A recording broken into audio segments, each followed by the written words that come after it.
आपण पाहत आहोत खळेगावमधील ही संत्र्याची बाग आहे आणि अक्षरशः पावसाने दडी मारल्यामुळे या ठिकाणची बाग अक्षरशः करपून गेलेली आहे. फळं लागलेली होती आणि बघा अक्षरशः कशा प्रकारे या झाडाचं वाळून गेलेले आहेत पाणी नसल्यामुळं. आणि अक्षरशः पावणे दोन महिने होत आले आहेत पावसाने या परिसरामध्ये अजिबात पाऊस न पडल्याने अक्षरशः शेतीचं खूप मोठ्या प्रमाणात नुकसान झालेलं आहे. ही बाग आहे, अशाच या ठिकाणच्या काही डाळिंबीच्या बाग आहेत, मोसंबी आहे आणि पूर्णपणे जळून खाक झालेली आहे. आपल्यासोबत या ठिकाणी या खळेगावमधील मोठ्या प्रमाणामध्ये शेतकरी आहेत. आपण जाणून घेऊया त्यांची व्यथा काय आहे ते. तुमचं नाव सांगा अगोदर. महेश सुनील शेंबडे, राहणार कुठले तुम्ही? खळेगाव. बरं शेतकरी तुम्ही? हो. बरं, किती एकर शेती आपल्याला? क्षेत्र 10 एकर आहे. काय शेतामध्ये काय काय आहे? सध्या काहीच नाही सर आता. बरं म्हणजे पेरणीच केली नाही का? पेरणी केलेली सर, पण उगवलंच नाही काही. उगवलं ते जळून गेलं सगळं. काय काय पेरलं होतं आपण शेतामध्ये? सरकी लावली होती, सोयाबीन पेरली होती, तुरी मूग सगळं जळून गेलं. काय आलंच नाही काय? काही झालं नाही. किती नुकसान झालं असेल आपलं सरासरी? सरासरी सर सगळंच गेलं. बरं तरी आर्थिक नुकसान किती झालं असेल? एकरी 10,000 रुपये सर. खत बियाणं म्हणजे जवळजवळ ₹1,00,000 रुपयेचं नुकसान झालं समजायचं. दरवर्षीच परिस्थिती अशी निर्माण असते की ह्याच वर्षी जास्त परिस्थिती निर्माण झाली या परिसरात? ह्या वर्षी जरा जास्त झाली सर निर्माण. हो. काय आव्हान असेल आपलं सरकारला? सरकारने याचं मदत करायला पाहिजे किंवा हे लक्ष द्यायला पाहिजे थोडंसं. काय हेक्टरी मदत केली पाहिजे? 50,000 रुपये. बरं आपल्याकडे काही बँकेचं कर्ज वगैरे काय झालं का माफ? नाही सर अजून. कर्जमाफीमध्ये आहात का आपण का नाही? हो. बरं हो. काय आव्हान करताल सरकारला? कर्जमाफी झाली पाहिजे, सरकारने मदत केली पाहिजे, लक्ष दिलं पाहिजे. कारण की सगळं संपूर्ण बाग पण गेलेली आणि सगळं शेतीचं पण नुकसान झालेलं आहे. कोण आहे या बागेचा मालक? कोण आहे? मीच. तुम्ही स्वतः मालक आहेत? हो. बरं बरं बरं. मग ही बाग किती एकरमध्ये आहे? 2.5 एकरमध्ये. 2.5 एकरमध्ये. हो. आता जळून खाक झालेली आहे. किती वर्ष झाले झाड लावलेले सांभाळलेले तुम्ही? सर याला 5 वर्ष झाले दादा. बरं बरं. फळ आली होती. आता म्हणजे हातातोंडाशी आलेला घास म्हणजे निसर्गाने हिसकावून घेतला झालं. लाखो रुपयात नुकसान झाल्यासारखं वाटतंय. ह्याचा सांभाळ कसा केलेला आहे तुम्ही? सर याचा सांभाळ खूप व्यवस्थितरित्या केलेला आहे, पण हे पावसाने समजा उशीर केल्यामुळे थोडासा जरा ते सगळंच गेलं बाग सर. बरं हो.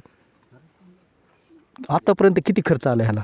सर तरी याला 5 ते 6 लाखापर्यंत खर्च आला आतापर्यंत. बरं 5 दरवर्षी वर्षप्रमाणे 1 लाख रुपये. बरं काय भावनात आपल्या याविषयी? सर सरकारने काहीतरी मदत केली पाहिजे यावर्षी. बाग पूर्णपणे जळून खाक झालेला आहे. जय रामनाथ आहेर, राहणार खळेगाव. हां. किती शेती आपल्याला? मला एक 7 एकर शेती आहे सगळी. 7 एकर. हां. काय 7 एकरमध्ये काय काय पेरलं आपण? त्याच्यामध्ये 3 एकर सोयाबीन पेरलेलं आहे आणि 4 एकर कापूस आहे. कशी परिस्थिती पिकाची आता? परिस्थिती सध्याची अशी आहे की कापूस तर सोयाबीन तर सगळंच गेलंय, पेरलं पण उगवलंच नाही. सोयाबीन उगवलं नसल्यामुळे पाऊस झालाच नाही. थोडाफार पाऊस झाला होता त्याच्यात तर कुठं मोठं उगलं आणि उगलून डायरेक्ट जळून गेलं. कापूस तर ते पण जवळपास 75-80% कापूस पण गेलेलाच आहे, जळूनच खाक झाले सगळं. म्हणजे आता दोन्ही पिकं गेले समजा तुमचे. जर आता पाऊस पडला तर पुन्हा पेरणी करायची इच्छा आहे समजा आपला? पेरणी करावंच लागेल, त्याशिवाय शेतकऱ्याला काही दुसरा पर्यायच नाही. हां म्हणजे काही ऑप्शनच नाही ना दुसरी. आता समजा जरी पाऊस झाला थोडाफार तर खाली शेती ठेवू शकत नाही. आणि पूर्ण परिसर म्हणजे शिवारातच अशा परिस्थिती निर्माण झाली का काही मोजक्याच शेतकऱ्यांची अशी परिस्थिती? नाही पूर्ण शिवारातच अशी परिस्थिती आहे. त्याच्यामध्ये कुठं मोठं थोडाफार पाऊस झालाय, पण जवळपास या तुम्ही सगळ्या परिसरात बघता तर सगळीकडे तीच परिस्थिती. 10 ते 15 गावात पाऊसच नाही समजा. पाऊसच नाही. आणि सोयाबीनचा जवळपास तुम्ही बघत असाल तर 7 ते 8 हजार रुपये एकरी खर्च झालेला आहे. म्हणजे पेरणीचाच खर्च आहे आणि परत तितकाच खर्च शेतकऱ्याला करायचं म्हणल्याच्या नंतर खूप बिकट परिस्थिती. याच्यामध्ये शासनाचं बी काहीतरी लक्ष घालणं गरजेचं आहे. पीक विमे वगैरे भरलेत लोकांनी, 25चा बी पीक विमा आलेलाच नाही. आणखी कर्जमाफी जी आहे ती कर्जमाफीचं आणखीन काहीच नाही आहे, शेतकऱ्याला आणखीन भेटलेलीच नाही कर्जमाफी. महसूलचे कोणी कर्मचारी पंचनाम्यासाठी कोणीच नाही आला. आणखीन त्यांना वारंवार आम्ही निर्देश दिलेत, सगळ्यांना सांगितलंय, निवेदनं केलेत. आता शेवट पर्याय उपोषणाचा पर्याय राहिलेला एक. निवेदन दिले, तक्रार दाखल केल्यात पण दखल घेतली नाही महसूल. आणखीन महसूल विभागाला बी तक्रार केलेली आहे. सगळ्यांना अधिकारी एकही फिरकला नाही आणखीन इकडे, म्हणजे कोणीच नाही आलेलं. काय आव्हान करतात सरकारला? आव्हान काहीच नाही. शेतकऱ्याला सरकारने याच्यामध्ये मदत करायला पाहिजे. जे काही खरीपाचा विमा असेल याचा मागचा 25चा ते पण तात्काळ त्याच्यात काहीतरी निर्णय घ्यायला पाहिजे. मागच्या वर्षी असं झालं पण थोडंसं त्याच्यातून परिस्थिती बरी होती. पण ह्या वर्षी जे आता पाऊस काळ चालू होईल 2 महिने होऊ लागले जवळपास, आणखीन तर काहीच नाही. म्हणजे जे पेरणी थोडाफार पाऊस झाला त्याच्यात लोकांनी पेरण्या केल्या, लागवडी केल्या, पण काहीच राहिलं नाही त्याच्यात. आता हे 100% जवळपास बसल्यासारखा विषय येऊ. नाही पहिल्यांदा पिकं शेतकरी गेल्यासारखे. कर्जबाजारी झाला होता, पुन्हा आणखी कर्जाचा बोजा वाढतोय हा, त्याच्यावर, बोजा- चिंताग्रस्त शेतकरी, आत्महत्याचं प्रमाण वाढू शकते. मग हे रोखण्यासाठी काय केलं पाहिजे सरकारने? सरकारने याच्यामध्ये जे एका तात्काळ अधिकाऱ्यांना निधी म्हणजे आदेश देऊन पंचनामे वगैरे करायला पाहिजेत आणि ज्यांची परिस्थिती 100% गेलेलीच आहे जवळपास पिकं, यांना तात्काळ मदत करायला पाहिजे. हेक्टरी मदत झाली पाहिजे. हा, हेक्टरी किमान 50 ते 60 हजार तरी मदत व्हायलाच पाहिजे शेतकऱ्याला. त्यावेळेस कुठेतरी शेतकरी जगू शकतो, नाही तर खूप बिकट परिस्थिती आहे सध्याची तरी. धन्यवाद. राहणार खळेगावचे. शेती आहे का आपल्याला? शेती आहे, 3 एकर शेती. काय शेतामध्ये काय? 1.5 एकर डाळिंब आहे. डाळिंब. कसं बागाची परिस्थिती कशी आहे सध्या? बागाची परिस्थिती साहेब, प्रत्येक वर्षी मी टँकरने पाणी टाकतो, पण ह्या वर्षी परिस्थिती जास्तच बिकट झाली. आता हातातोंडाशी म्हणजे जवळ कळी निघायचा टाईम आहे आणि आता पाऊसच नाही, त्यामुळे पाणीच नाही. तर पूर्ण बाग, डाळिंब किती वर्ष झालं बाग लावलेला तुम्ही? बाग लावलेला 7 वर्ष झालेत. त्याला काय गेलं का मार्केटला, कधी फळ गेलं का त्याचं? गेल्या वर्षी गेलतं ना. कितीचं नुकसान झालं, म्हणजे किती फायदा झाला होता फळाचा? गेल्या वर्षी जवळपास 4.5 लाख रुपये झाले ते उत्पन्न झालं होतं? हो, टँकरने पाणी टाकून. बरं, मग आता किती नुकसान होऊ शकते तुमचं? ह्या वर्षी पाहा ना तुम्ही, 4.5-3 हे 1.5 लाख रुपये खर्च आहे. डाळिंबाला खूप खर्च आहे. बरं. हो.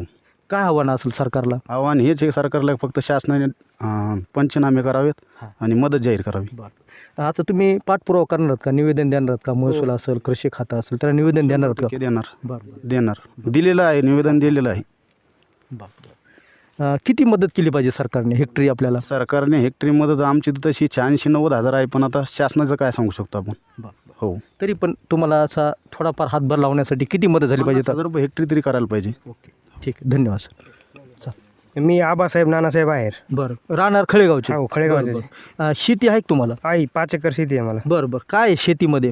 शेतीमध्ये आम्ही तूर, मूग, सोयाबीन, हा. कपाशी हे सारं केलं. बरं. आणि आम्ही तर तशी तर धूळ पेरणीच केली होती. हां.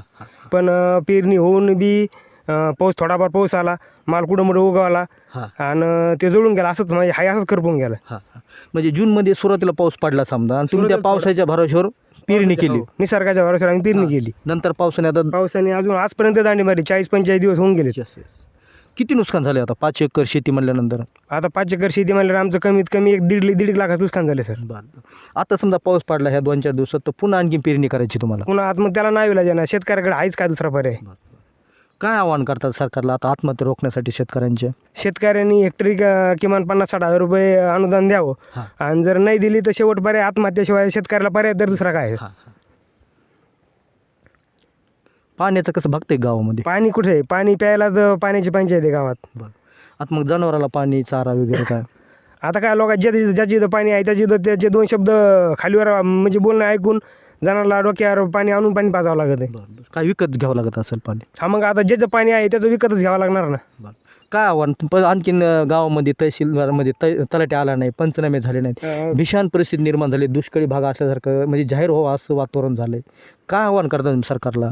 सरकारला आव्हान एकच करू की बा आमच्या हातातोंडाशी घास आलेला सारा तर घास गेलाची आणि दुबार पेरणी करायची ना, तर त्या दुबार पेरणीचा खर्च आणि आम्ही मागं पेरलेला खर्च हे खर्च किमान 60-70 हजार रुपये हेक्टरी द्यावं. ओके, धन्यवाद. पण हा जो पट्टा आहे, एका साईडला गेवराईच्या गोदावरी आहे आणि दुसऱ्या साईडला सिंदफणा आहे, आणि हा जो मधला परिसर म्हणजे जो गेवराई आहे, गेवराईपासून पांढरवाडी, राजपिंपरी, देवपिंपरी, माटेगाव, खळेगाव, पवळचवाडी, शेकटा असेल, चकलांबा असेल, आणि या परिसरातली जी 50-50 गावं आहेत, या गावामध्ये प्रत्येक वर्षी पावसाचं प्रमाण कमी असते, आणि कमी असल्यामुळे या परिसरामध्ये शेतकरी खरोखरच कर्जाच्या वजाखाली दबलेला आहे, आणि इतर शेतकरी हा सतत कर्जबाजारी आणि चिंतेत असतो. मात्र यावर्षी निसर्गाने साथ न दिल्यामुळे, पाऊस वेळेवर न पडल्यामुळे जी काय पिकं आली होती ती सुद्धा नाहीशी झालेली आहेत. आपण पाहिलेलं आहे, हा बघा मोसंबीचा बाग आहे आणि याला फळ लागलेलं होतं. 5 वर्ष शेतकऱ्याने याला सांभाळलेला आहे, लाखो रुपये खर्च केलेला आहे, आणि आज कुठंतरी शेतकऱ्याचा 2 रुपयाचा फायदा होणार होता, ते फायदासुद्धा नाहीसा झालेला आहे. यामुळे शेतकरी हा देखील इथला चिंतेत आहे. त्याचबरोबर या ठिकाणी डाळिंबीचं सुद्धा बाग आहे. डाळिंबीच्या बागाला सुद्धा 7 वर्ष शेतकऱ्यांनी सांभाळलेला आहे. प्रत्येक वर्षी 4 ते 5 लाखाचं उत्पन्न घेणारा शेतकरी हा देखील यावर्षी डबघायला आलेला आहे. त्याचासुद्धा तो बाग गेलेला आहे. कांदा असेल, सोयाबीन असेल, बाजरी असेल, सरकी असेल, खरोखरच आम्ही या परिसरामध्ये आज सकाळपासून फिरलेलो आहोत.